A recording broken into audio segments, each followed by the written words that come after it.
Chapter 2 The Bargain.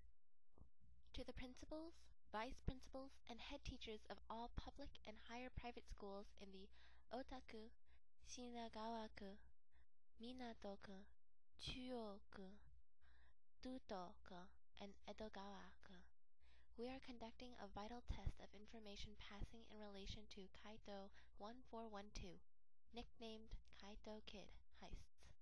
We ask you to please read the following announcement to all students on the morning of April 3rd. Your cooperation is appreciated. The Tokyo Metropolitan Police Department has received information that Kaitou Kid will attempt to steal the Forest's Tier on April 23rd at 10 p.m. from the roof of Tokyo Metropolitan Police Main Branch. They request that all students avoid the area. Sincerely, Inspector Nakamori Ginzo, Tokyo Metropolitan Police Department, Section 2, Kaitou 1412, Task Force Chief. Almost the only things Nakamori inherited were his pride and his name. The house, and the money to keep it, came from his wife, whose parents would almost certainly have objected to her marriage with a nearly destitute detective if they had been alive to do so. It was probably the Nakamori pride that had ensured that the family's one treasure remained in the family. In hard times, even the fixtures and furniture were sold. The adults went hungry, and the children poorly clothed. But the Forest's Tier never knew the pawnbroker's shameful hands. He has always thought it aptly named. As emeralds go, it's nothing extraordinary.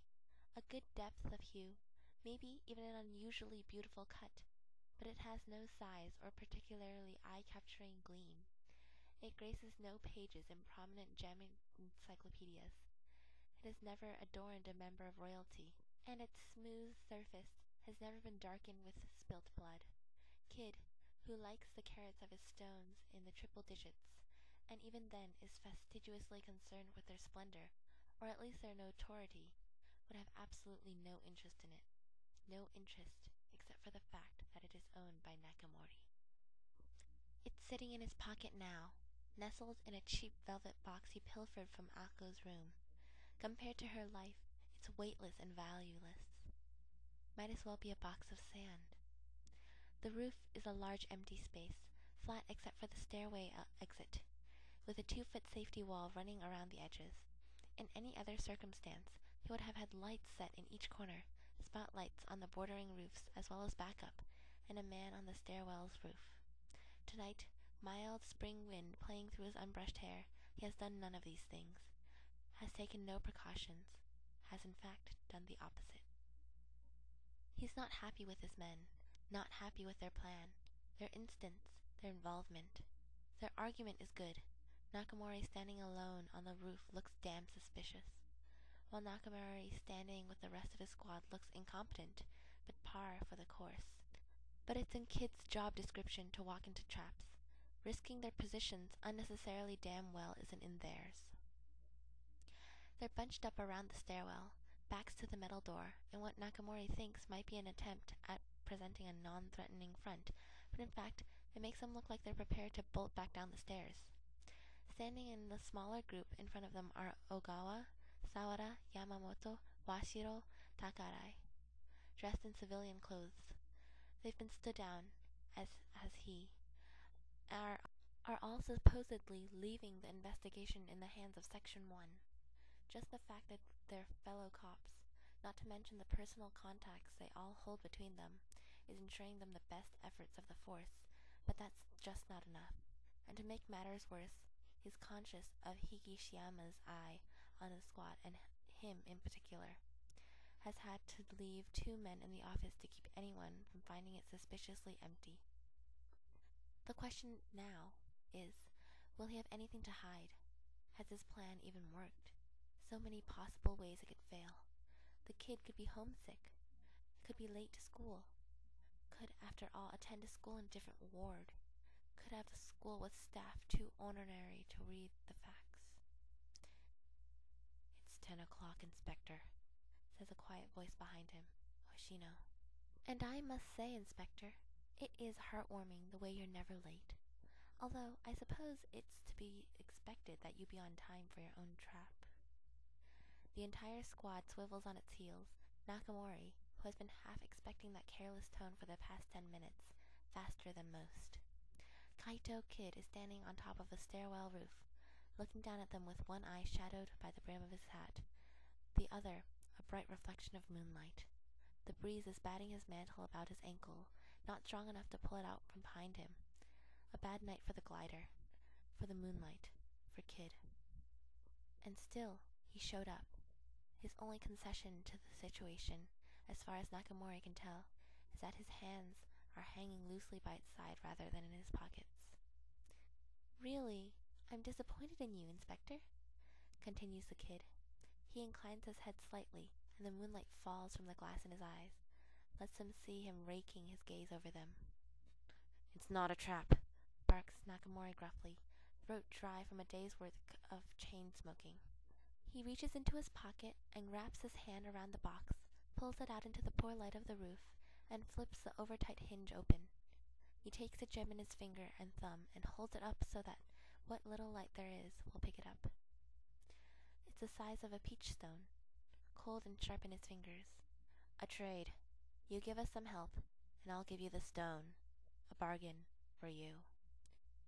"Most stones come free for me, Inspector." "After hours of planning and running the heist, and thousands spent on equipment, all you have to do is answer a question." He sees his men fidget, sees Ogawa turn to glance at him. This wasn't what they agreed to. They need Kid's help, but most certainly Kid's prolonged help. The odds of him being able to identify a voice are slim, although the Kid does have a damn good ear. But now, with him standing there in front of them, he can't do it. Can't put another kid in danger. The Kid who's currently watching him, silently. "Do you know who this is?" continues Nakamori, and nods to Yamamoto. The man picks the CD player off the ground by his feet and presses play, holding it facing Kid and dialing up the volume when it's not immediately loud enough. "A man with a request. For each day you go over the deadline. You don't say. We'll be in contact, Inspector. Better step up your performance." He stood over Hoshino while the man cut and edited the recorded conversation, chose the vaguest parts while trying to put in enough to be identifiable. Because, damn it, he doesn't want to get a Kid involved. Doesn't want the thief's life to be at risk again. Doesn't want to be the one to force the choice of his life or Akko's. Again. But he doesn't want to lose Akko either. Can't. There's a moment of silence, and then Kid says, quietly, "What is this?" The squad shifts at his tone, at the cold flatness there. He's dropped his carefree attitude and is suddenly sharp as a knife. "Do you know who it is?" Nakamori repeats, his voice hard. He nods at Yamamoto, who replays the tape. "A man with a request. For each day you go over deadline. You don't say. We'll be in contact, Inspector. Better step up your performance." Nakamori is expecting an answer, expecting it with 20 years of experience to back him up, although granted only one of them matters in this case, and so is shocked when instead Kid bunches and leaps, without much apparent effort, to land beside Yamamoto. Not as shocked as his men, however, who draw back as though a tiger had jumped down the roof instead of a man. A boy, in fact, who, for all his mannerisms and abilities and tall hats, is shorter than all of them. Standing beside Yamamoto, eyes on Nakamori instead of the man with the CD player, Kid says in the same tone, "Play it again." Yamamoto does, gruff voice ringing out over the roof for the third time. "Play the entire thing," says the thief, still looking at Nakamori, paying absolutely no attention to the group of policemen standing right behind him. "Do you know who it is?" "I might, if you played all of it."